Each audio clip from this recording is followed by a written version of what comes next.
উন্নত জীবনযাত্রার নিশ্চয়তা, বৈচিত্র্যময় প্রাকৃতিক পরিবেশ, সাথে শান্ত দেশ হিসেবে খ্যাতি রয়েছে উত্তর আমেরিকার দেশ কানাডার। নানা উৎসব আর খেলাধুলার আয়োজনে যাদের জুড়ি নেই, সেই কানাডাতে প্রথমবারের মতো হচ্ছে ছেলেদের বিশ্বকাপ ফুটবল। যদিও দুই সহ আয়োজক যুক্তরাষ্ট্র ও মেক্সিকোর অভিজ্ঞতা পুরনো হলেও কানাডার প্রথমবারের মতো এমন আয়োজন, তাই উৎসবও চলছে দারুণ।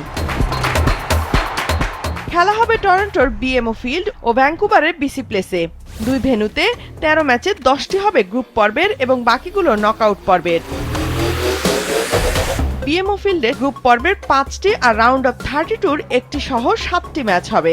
আসরের উদ্বোধনের পরদিন অর্থাৎ 12 জুন টরন্টোর বিএমও ফিল্ডে স্বাগতিক কানাডা খেলবে বসনিয়া এবং হার্জেগোভিনার বিপক্ষে।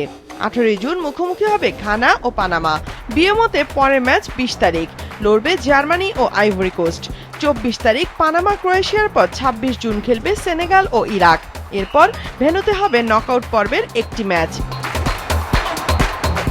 এটি উত্তর আমেরিকার একমাত্র স্টেডিয়াম যেখানে প্রাকৃতিক ঘাসের নিচে অত্যাধুনিক আন্ডার পিচ হিটিং সিস্টেম আছে, ফলে হাড় কাঁপানো শীতেও মাঠ জমে বরফ হবে না এবং ঘাস থাকবে সবুজ ও সতেজ।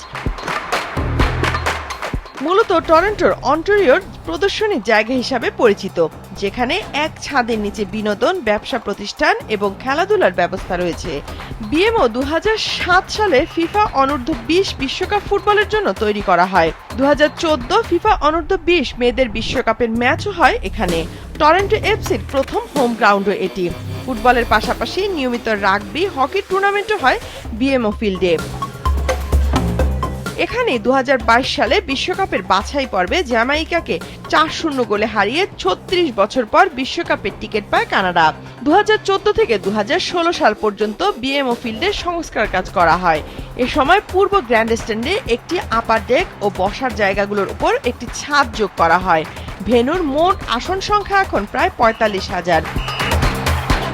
কানাডার আরেক ভেন্যু ভ্যাঙ্কুভারের বিসি প্লেসে যে 7টি ম্যাচ হবে তার মধ্যে 5টি গ্রুপ পর্বের এবং একটি রাউন্ড অফ 32 ও পরেরটি শেষ 16 ম্যাচ। প্রথম ম্যাচ 13 জুন তুরস্ক ও অস্ট্রেলিয়ার, 19 জুন কানাডার প্রতিপক্ষ কাতার, 22 তারিখ নিউজিল্যান্ড ও মিশরের পর 24 তারিখ কানাডার প্রতিপক্ষ সুইজারল্যান্ড। 27 জুন এখানে গ্রুপ পর্বের শেষ ম্যাচে মুখোমুখি হবে নিউজিল্যান্ড ও বেলজিয়াম। এরপর রয়েছে নকআউট পর্বের 2টি ম্যাচ। এর আধুনিক প্রযুক্তি ও নান্দনিক সৌন্দর্য নজর কাড়বে খেলা দেখতে আসা দর্শকদের।